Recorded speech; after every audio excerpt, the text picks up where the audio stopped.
पोहे उपमा खायचा कंटाळा आला तर असा झटपट होणारा टेस्टी नाश्ता नक्की करून बघा.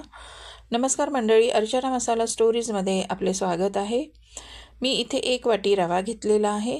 त्यात चवीनुसार मीठ घातले आणि थोडे मी ताक घातलेले आहे. ताक किंवा दही काही घालू शकता आणि थोडे थोडे पाणी घालून मी याला घट्टसर असे भिजवून घेणार आहे. अशा प्रकारे घट्ट आपण हा रवा भिजवून घेतलेला आहे. नंतर झाकण ठेवून आपण 10 मिनिट याला बाजूला ठेवूया.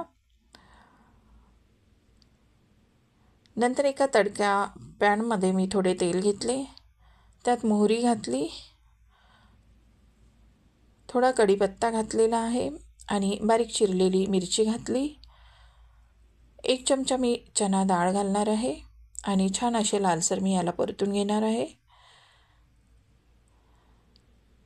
छान असा लालसर हा परतून झालेला आहे, तो आपण रव्याच्या सारांमध्ये घालणार आहोत आणि छान असे मिक्स करून घेऊ.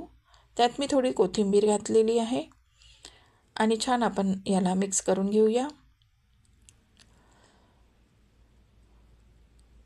नंतर पाव चमचा मी खायचा सोडा घातलेला आहे आणि छान याला फेटून घेणार आहे.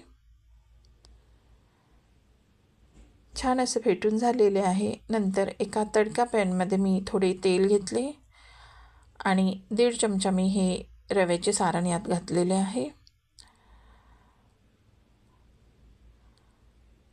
थोडे साईडला तेल घालूया आणि झाकण ठेवून 2च मिनिट आपण हे शिजून घेऊ. 2 मिनिटामध्ये छान शिजून तयार होते. हे बघा, हे शिजलेले आहे. नंतर आपण याला पलटून घेऊया आणि दुसऱ्या साईडने सुद्धा तेल लावून छान लालसर असे भाजून घेणार आहोत.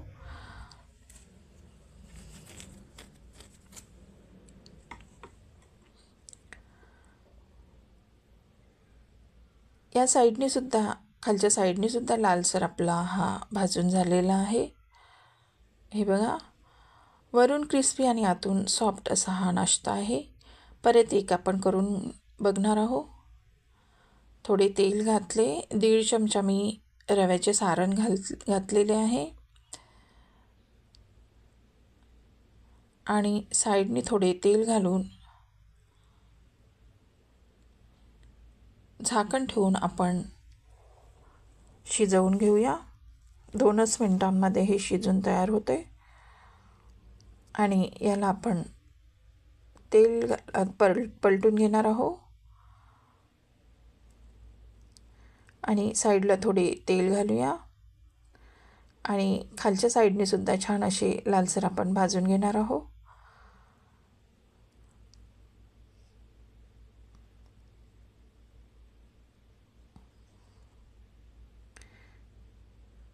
हे बघा, खालच्या साईडने सुद्धा लालसर भाजून झालेला आहे.